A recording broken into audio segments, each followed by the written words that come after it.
Welcome. So this evening we're going to be talking about shadow work, and it's not so much meditation. There will be lots of journaling prompts for you, so you might want a notebook and pen, and I'm going to be sharing with you some of my basic knowledge on shadow work. And feel free to ask any questions. I'm also going to try and tie it in with how I do my shamanic work, because it is very much one and the same to me. So join, and you can watch this again later, so this will be saved in the video section of the Ruth Cato page, so you can come back to it at any point. It's also going to be on the YouTube channel. Let me just check here. Everything's looking all right. Yes, great. And so you can come back to this video at any point for you to go over any of this. And just to point out that the moon is dark now. We're coming up to the 2 days before the new moon, which means the moon is very much in its dark phase. So if you're doing the sacred cycles work, or if you know anything about the cycles and the moon cycles, you'll know that this is the point of the month. If you don't have a menstrual cycle, or if you do have a menstrual cycle still, it is important that this work is really appropriate. So shadow work, darkness, all of the stuff comes up at this time of the month.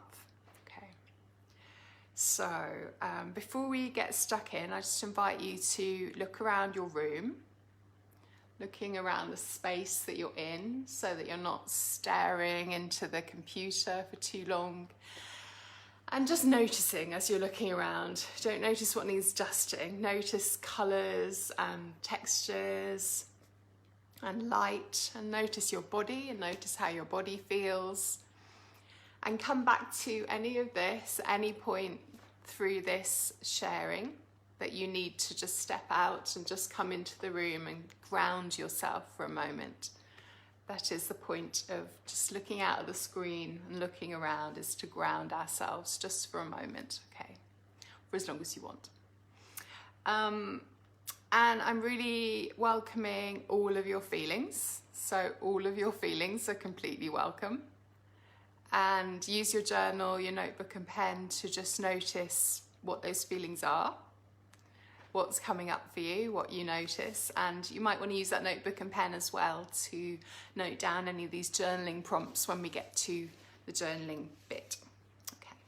So this is journaling that you can do at any point. You don't need to do it right now. It's often much better with shadow work to do your journaling work at a point in the future. So you just take a note down, and then you come back to it later when you're not feeling triggered or you're not feeling in the moment. Okay. So first of all, we're going to have a little think about what is the shadow, because it's a bit of a funny concept. So what is a shadow for shadow work? Okay. So it's a Jungian and Freudian concept, but as with a lot of this work, it's just a way of putting words to shamanic work for me. So in my one-to-one work with people, I am noticing that shadow is there. And shadow is not like light and dark, good and bad. It's not that black and white. It's all shades of grey. And as we go through this, you'll notice that is really the point of this shadow work, is not to be putting one thing into the category of that is bad. We're not going to do that, okay? So what is a shadow? Let me do some reading with you as well.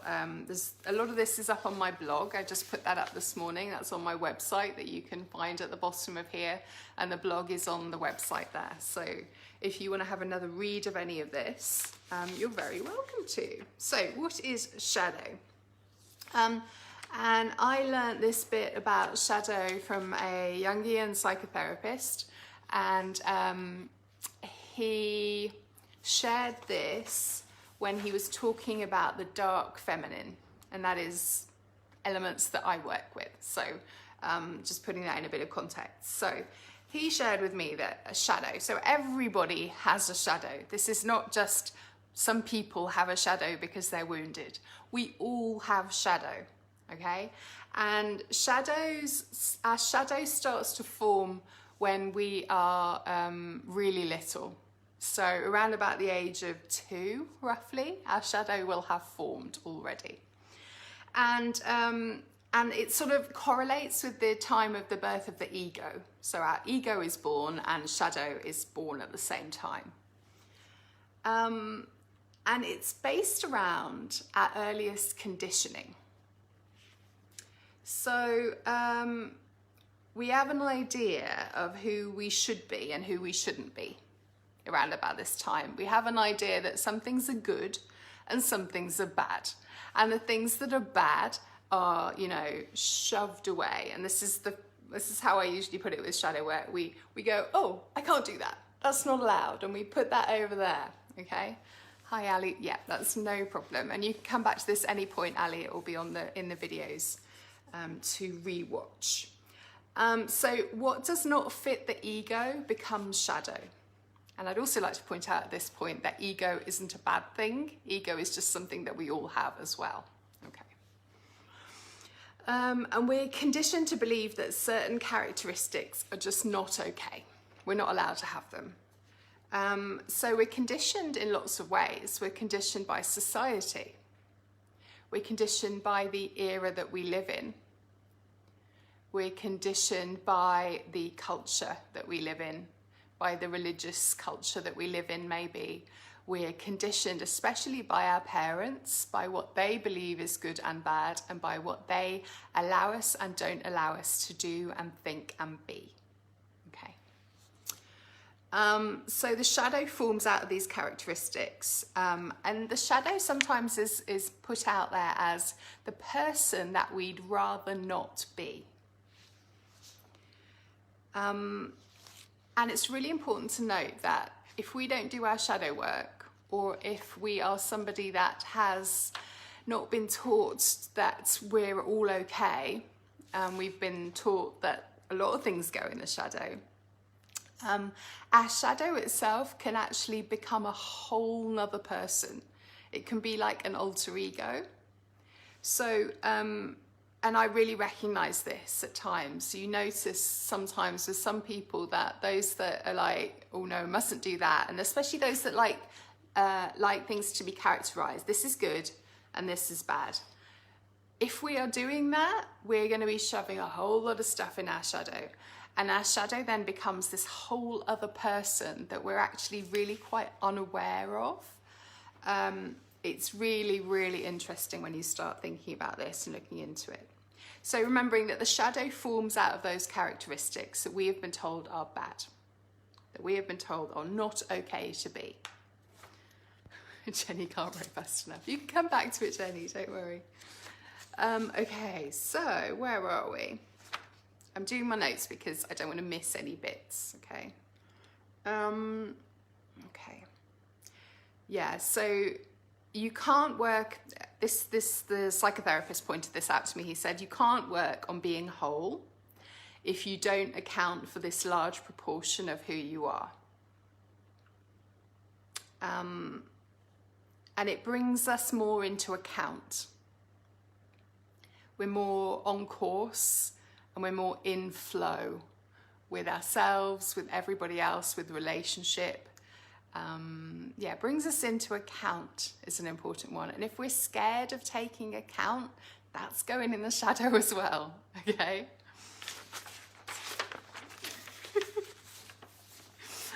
Okay, so the next thing to note is that we can't directly see our own shadow. So I often think of shadow work as a bit like when we do breathing hacks to get into our nervous system. So our nervous system, you know, we can't directly see that, and we think we can't directly work with it, but when we do certain breathwork techniques, we can tap into it and change and alter our nervous system.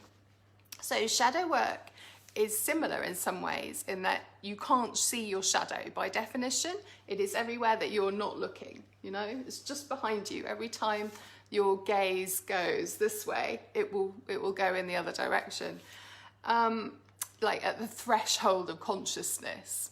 So yeah, there's another parallel there with shamanic work and shadow work there, because one of the phrases or one of the explanations of what a shaman is those who can see in the dark. Those who can see in the dark. So shadow work is very much the same thing. We are looking into the dark places to shine a light in there to help and to heal and to work with things. So yeah, rejecting, he pointed out at this point that rejecting these large parts of ourselves based on what society teaches us of who we should be, and much of our gifts are in there. So if you think of, I talk a lot about the wounded healer. If you want to have a little Google of Chiron, Chiron, if you don't know it already, but the wounded healer aspect is beautiful and amazing, and it's where we find all of our beautiful and amazing gifts in life out of our wounds.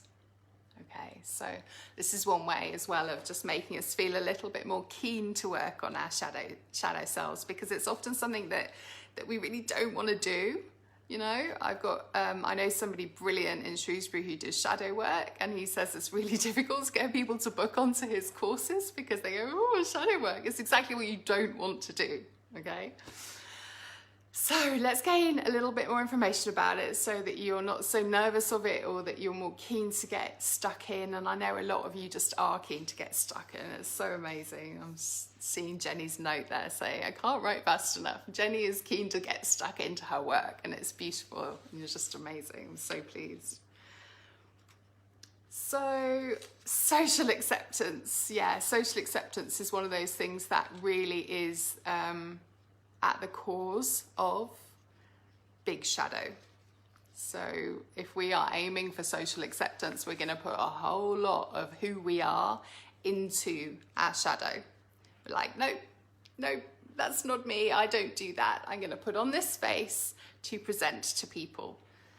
And, you know, a lot of us are taught that as well by society and by our families, that this is who we should be.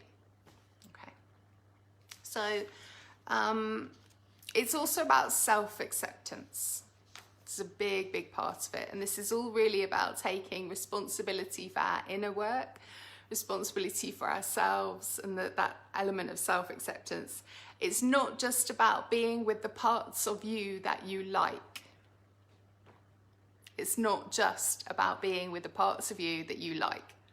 It's about being with all parts of you. Okay? So saying to yourself, that too is me. That too is me. Okay, so just going back to the fact that we can't observe it directly, let's have a think about how we can observe it. So how can we notice our patterns and notice our shadow? So the hack into our shadow self comes through relationships, and it comes through projection. So noticing, and we've got loads and loads of journaling points that will help you get stuck into this. I'm just giving you a bit of a brief overview to begin with. So our relationships, especially our close relationships, are going to give us a hack into where our shadow is and what our shadow does and what it says and what it thinks and who it is, because our relationships act as a mirror for us. So it's a bit like a literal mirror. If the mirror is there, you can look behind you. It's like shining off your other half or your close relationships, and you can see that shadow that sits behind you, that is part of you. So another way that we're going to notice quite literally our shadow is maybe with our children. So our children are the greatest teachers and most triggering probably for many of us. And in those triggered moments, those are the moments that we can potentially observe our shadow selves. How are we responding when we are the person that we don't like ourselves? You know, in that moment that we shout and scream and howl at our children, for example, that is a part of ourselves that we would go, oh no, I don't do that, I can't be that person. But there's something there. And if we ignore it, we're just shoving it further into our shadow and not dealing with it and not being with it. And what we actually need to do is be with it and work out, where is that coming from, so that we can heal it, so that we can change things. And I'm really, the more I do this work, the less scary any of it is, because it feels so empowering. I'm going to tear up now. It feels so empowering to know that we can change our patterns. And we can change our patterns despite thinking, oh, well, that's who we are. I'm an angry mum. Because I was a very angry mum. And now I'm not an angry mum. Okay? We can change our patterns. So this is deeply empowering and beautiful, beautiful work. Okay. Right, let's see where we are. Steps into shadow work. Projection. So projection, very much like, oh, that's a nice lot of hearts, thank you. Projection, much like the mirroring. This is mirroring. This is the mirroring of ourselves in our relationships. So let me just pull that bit out about projection. So projection being where we displace our feelings onto somebody else. So it's usually a defensive projection. And it's usually when we are like attributing our own unacceptable urges onto something else, you know? So I'm just looking through my notes here. So, for example, a bully is going to be projecting their own struggle with, I don't know, self-esteem or something like that on the person that they are bullying. And again, this is another Freudian concept. Unconscious projection. Let's see. I've muddled up all of my print-offs. Of course I have. So let's just step back to, there is a really great book on projection, and I will put that in the notes later on in the chat box underneath, because I don't have it written down here. But if you want to get really deeply into projection and being able to learn what you're projecting and, trust the muddle. Thank you, Jenny. Learn about what you're projecting, then that's a really, really, really deep and informative book to go into with that.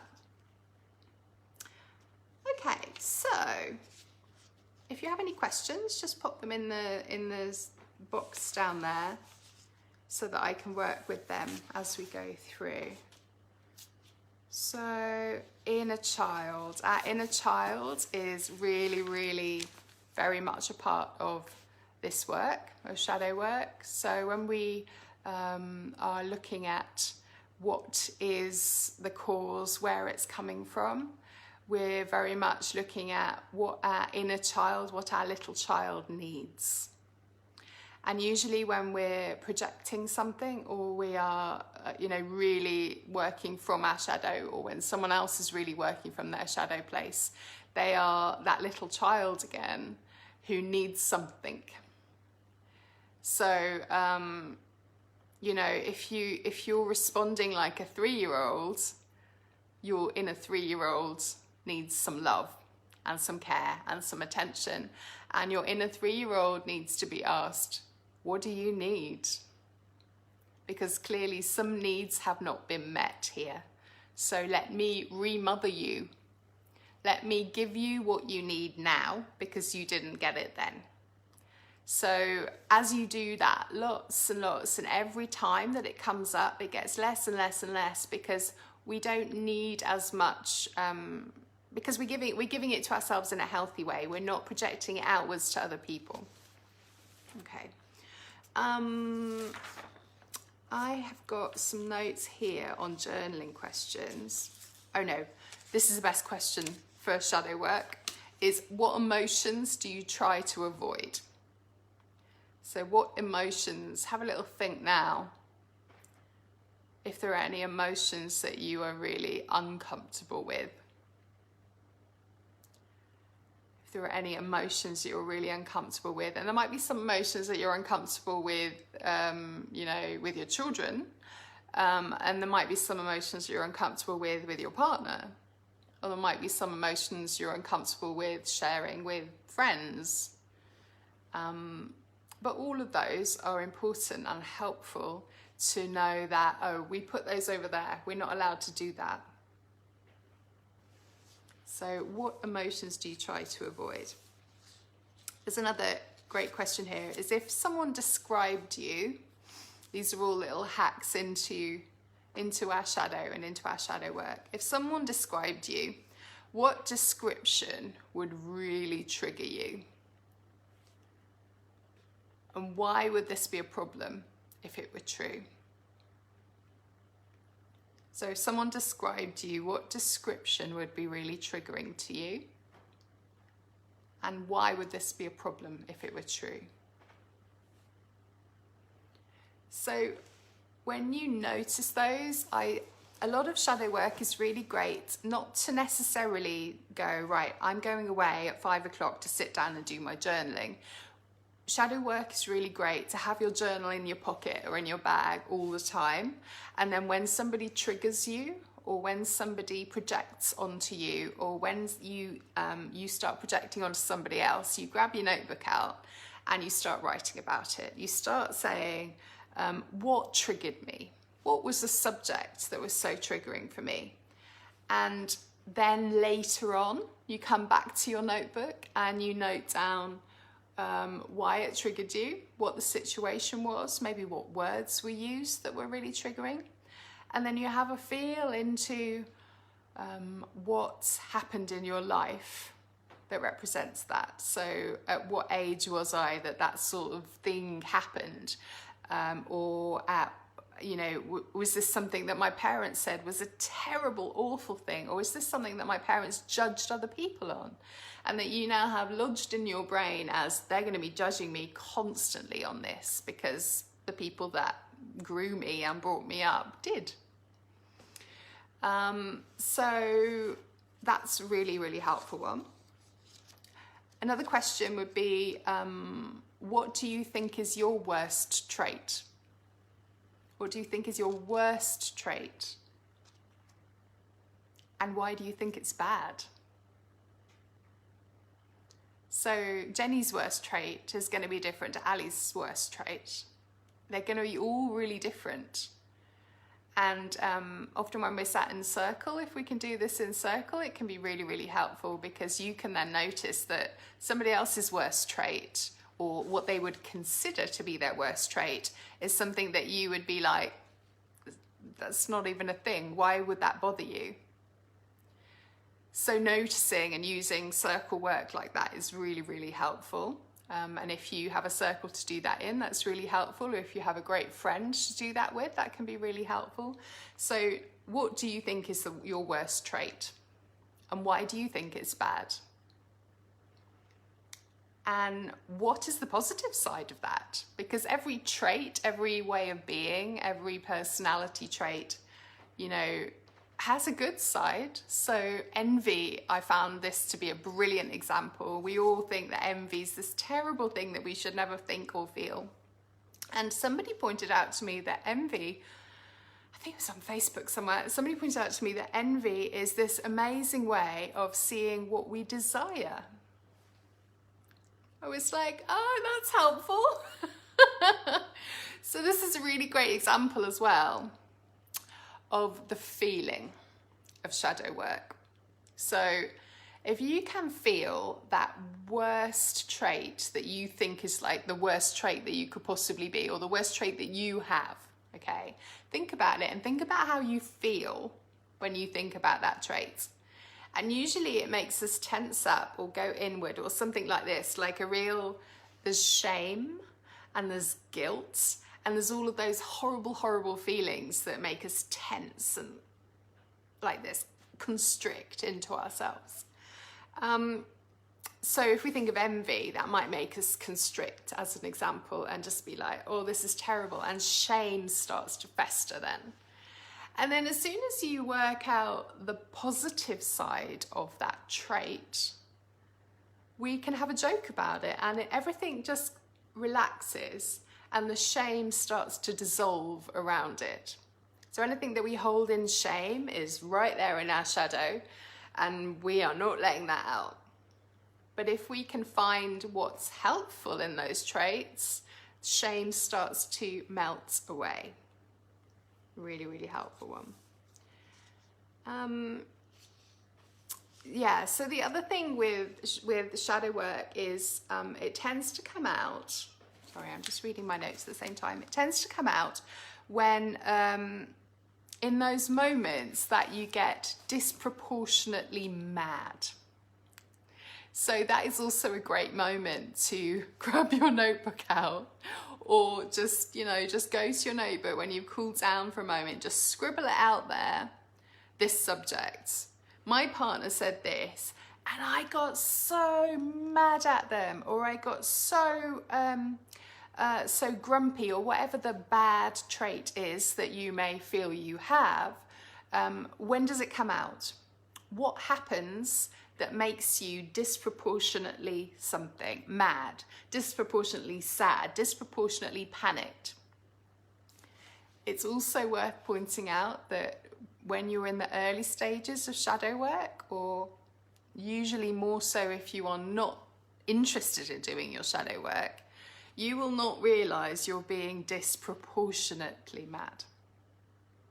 So yes, I always say all of your feelings are completely welcome. And this is part of why I always say all of your feelings are completely welcome.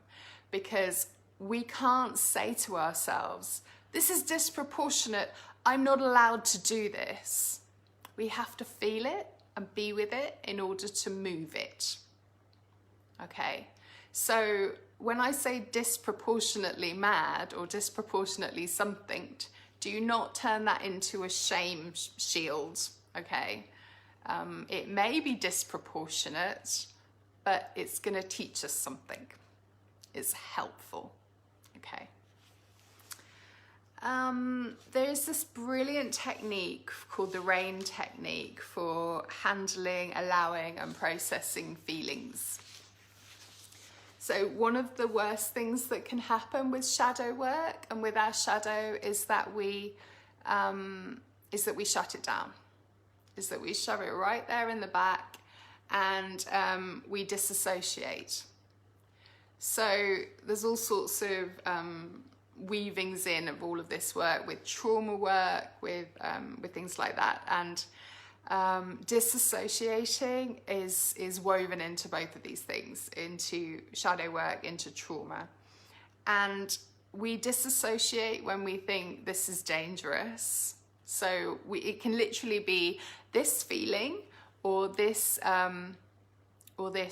personality trait is dangerous, and I am going to get, you know, I could be hurt and endangered for feeling this or for being this person. And if the shame of that gets so big, we shut down because it's a defense mechanism. So allowing and repeating to ourselves that we are safe and that we are allowed all of our feelings is gently allowing us to be with those feelings. And there's loads and loads of techniques for this, but you know, this is just a quick overview. So just noticing if and when you do that. And also doing that would look like after an argument or after something happening, you don't remember it. Or you remember something happened, you remember there was an argument with that person, but you can't remember any of the details of what happened within it. That's disassociating. And that is when we're so ashamed, or we're so shameful, and we brought in all of these shadow aspects and we've shoved it so far over there that we just can't be with it anymore. So this RAIN technique is really great, and it's an acronym, isn't it, when it's RAIN. And the R is recognize. So recognize what is happening. And as with all of this, like I just said, it's all a practice. This is not something we get straight away. This is a practice. So we're going to practice little bits of each of these things that you think are important and helpful for you. So recognize what is happening. How am I feeling? Where do I feel it? Is it like a constriction in your throat? Is it a sicky feeling in your tummy? So recognize what is happening. How am I feeling? Where do I feel it? The next one is A, allow it. Allowing all thoughts and feelings to just be there. They are allowed. The I is investigate, and investigate with self-kindness. Self-kindness, otherwise you're just adding more and more layers of shame and fear on the top of these feelings and these personality traits. Investigate with self-kindness. So maybe, why do I feel this way? Is it a true feeling, or is it a memory of a feeling from years ago? Investigate with self-kindness. And the N then is non-identification. Non-identification. So I am having these feelings. I am not these feelings. So it's not I am sad, it is I am feeling sad. So we're moving away, we're not identifying with the feeling. The feeling is not us. It is not us. The personality trait, the characters, they are, it's not the whole picture. There are parts of that in everyone, and it is okay.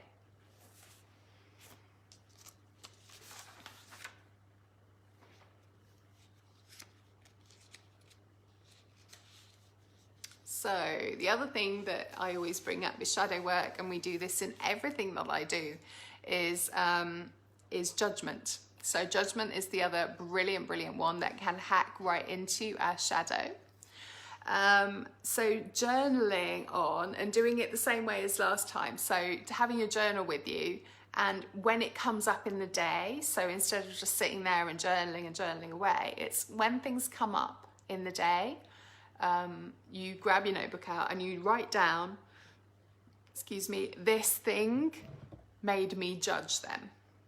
You don't need to investigate into it in that moment, because in those moments you're feeling quite tense, you're feeling a lot of feelings, and we need to come back to it at another point when you're not feeling real, okay? I'm just gonna read this one. Yeah, absolutely. So judgment, what do you judge people on? And you will usually find that there's some subjects in particular that brings judgment out of you. So find what those subjects are. And then at a later date, at a later time, when you're not feeling tense or you're not judging yourself on it, you go back to those subjects, you go back to that notebook, and you ask yourself, what is that based on? What is that judgment based upon? What was I taught as a child? How was I taught as a child that this is not okay? What situations have happened in my life that have meant that that has been suppressed? And suppression is really the word for shadow, for our shadow self. All of this is suppressed. We're not allowed that. We're not allowed to show that. We're not allowed to feel that. Why are we not allowed that? So let me just find I've got a little flow of questions that help us dig into it.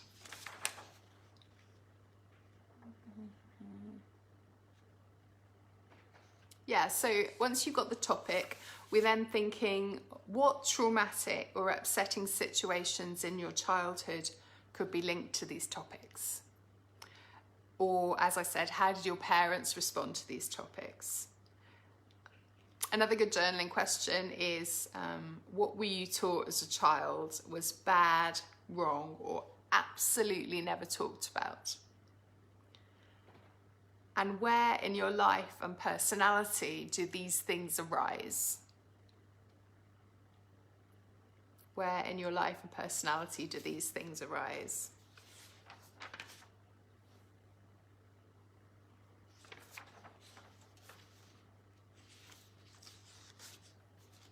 So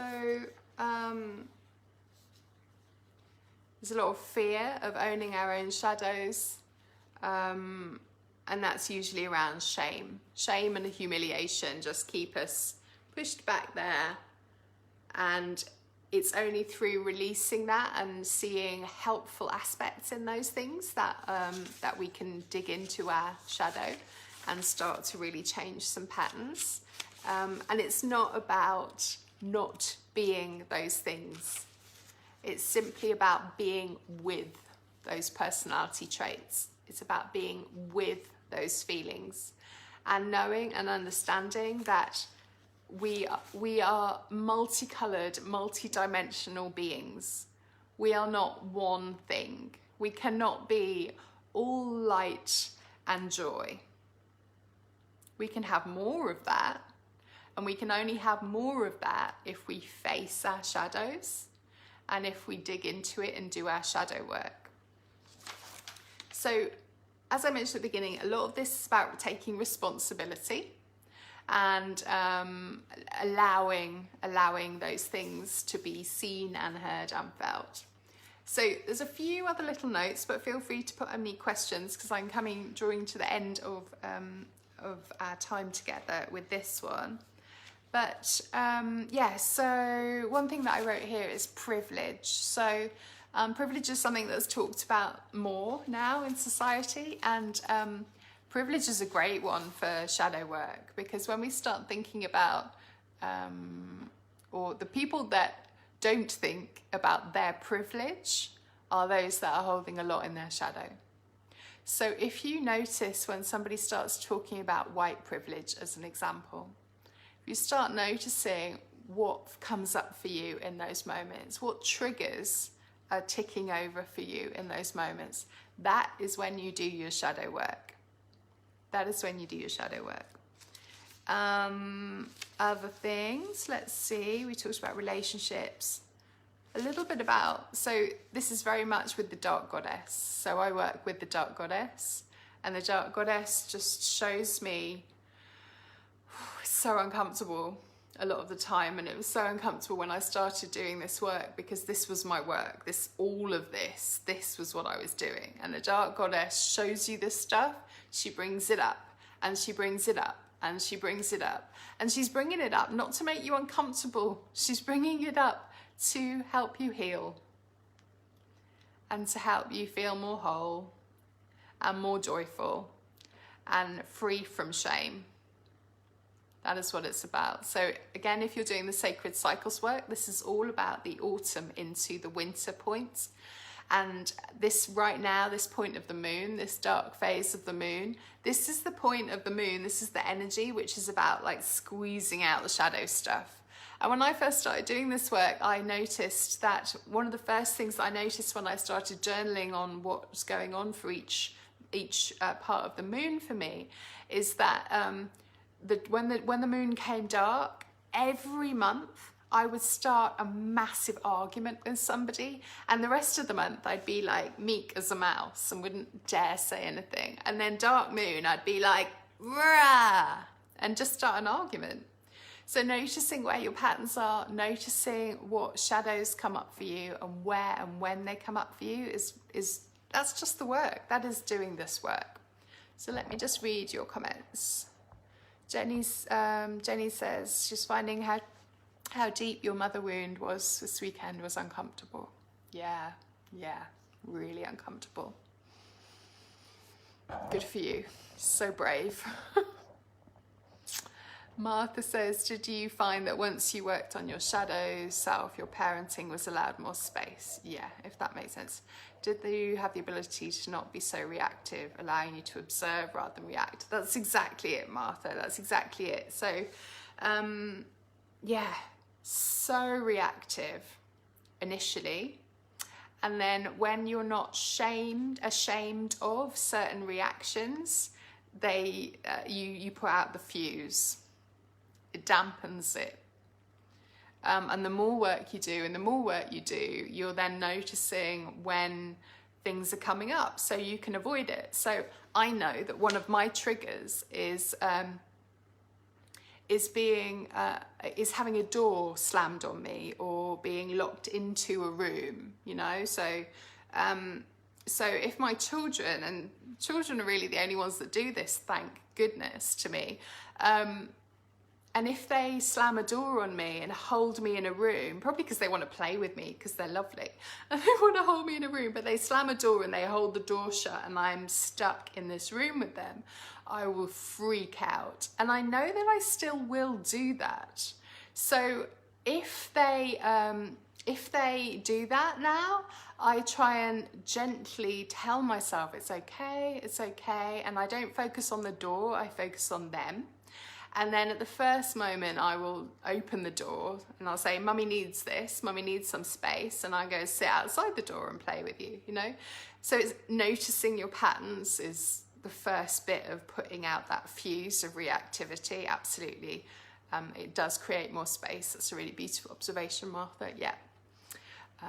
Oz says that full moon reinforces your anger as well as general energy wherever it, yeah, absolutely. So talking there, Oz is talking about the full moon bringing more energy, reinforces your anger as well as reinforcing a general energy. So yeah, notice what your patterns are with the moon, notice what your patterns are with your menstrual cycle if you have one, and instead of saying, oh God, at this point of the moon, I get more angry, I'm dreading it, just flip it on its head. Get excited that you can do your work. Get excited that we're being allowed, given space to express and to feel and to let off some steam, because that's the healing work, it's noticing it, being with it, allowing it, finding the space to be with it, and then to work down the root of it. Where does this come from? Where does this come from? What is the root of this? And do I believe in the belief system that created that root? Do I believe what I was taught as a child that means I feel shame surrounding that emotion? Do I believe that that is something that I should never feel? Do I believe that my children should never, ever, ever do that?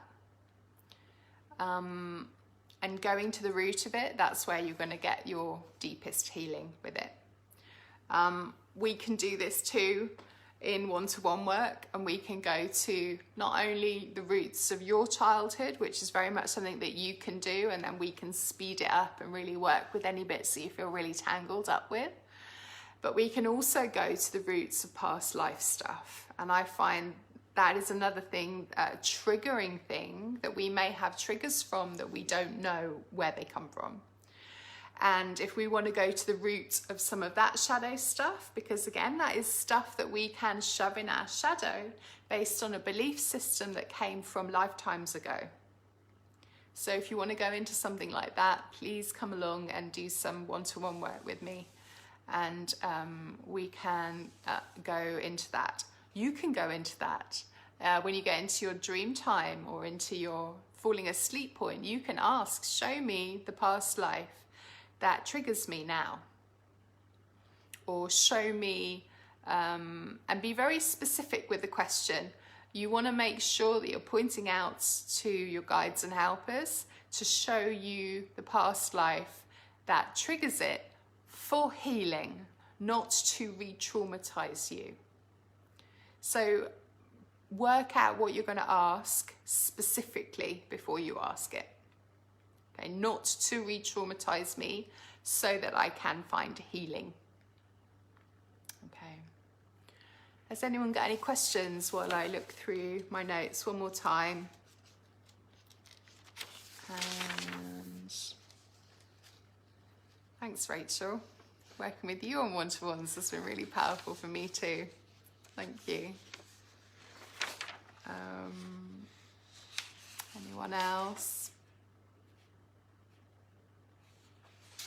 So this is going to be up on YouTube, on the YouTube channel, as well as on the videos section on the Facebook page. I've also written on some of this in my blog, which is on the website, ruthcato.com. And I think that is me for this evening. So sending you all lots and lots of love. And oh, you're so welcome, Kim. Lovely. Thank you. Yeah, you're all super, super welcome. And it feels so good to be sharing with you all. Lots of love to you all. Bye-bye.